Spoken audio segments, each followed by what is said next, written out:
नमस्कार, मी अर्चना विचारे सिक्रेट रेसिपीमध्ये तुमचं सहर्ष स्वागत करत आहे। आज मी बनवते पारंपरिक पद्धतीची तांदळाची बोरं। तर आता आपण रेसिपी स्टार्ट करू। तर हे तांदळाचं पीठ आहे, याला मी 1.5 दिवस पाण्यामध्ये भिजत ठेवून नंतर एका रवळीत काढून घेतलंय आणि पंख्याखाली 1-1.5 तास मी सुकून घेऊन नंतर ते बारीक गॅसवर चांगले भाजून घेतलेले आहेत। हे ओलं खोबरं आहे अर्धा वाटी, सफेद तीळ, वेलची पावडर, हे गुळ होता 350 ग्रॅमपेक्षा जास्त गुळ आहे, तो मी पाण्यामध्ये घालून ठेवलेला आहे आणि हे पाणी। तर आता मी रेसिपी स्टार्ट करते। प्रथम आपण तांदळाच्या पिठात 2 चमचे वेलची पावडर आहे ती घातलेली आहे। हे तीळ आहेत, तीळ तुमच्या आवडीनुसार तुम्ही कमी जास्त करू शकता। ओलं खोबरं आहे, हेही मी त्याच्यामध्ये घातलेलं आहे।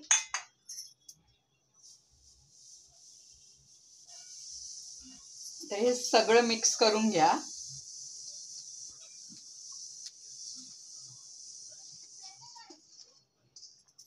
आणि आता हे थोडं थोडं आपण गुळाचं पाणी मी घालून ते मळून घेणार आहे। जास्त हे पीठ पातळ करू नका, घट्टच ठेवा।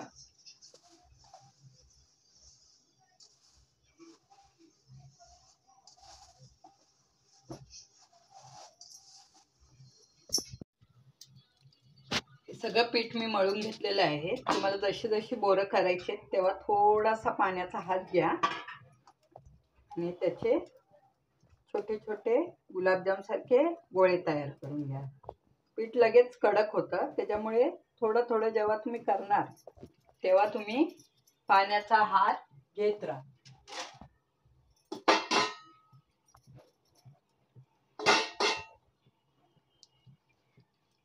एका साईडला मी तेल सुद्धा गरम करायला ठेवलेलं आहे।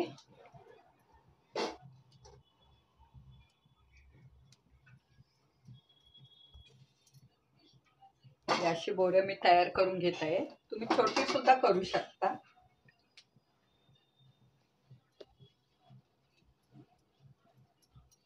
अशा प्रकारे मी ही सगळी बोरं तयार करून घेणार आहे।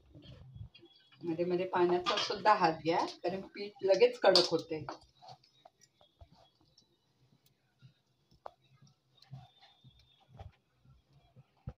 तेल आपलं छान तापलेलं आहे, तर मी आता त्याच्यामध्ये ही बोरं घालणार आहे।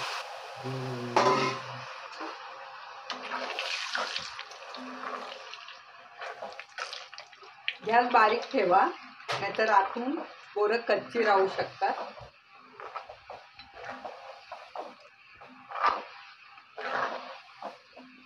छान बारीक गॅसवर ही बोरं तळून घ्या। ही बोरं तयार झालेली आहेत, ती मी आता काढून घेते एका ताटात। गॅस बारीक करा काढताना। पहिला मध्यम आचेवर ही बोरं तळून घ्या आणि नंतर शेवटी 3-4 मिनिटं गॅस फास्ट करा।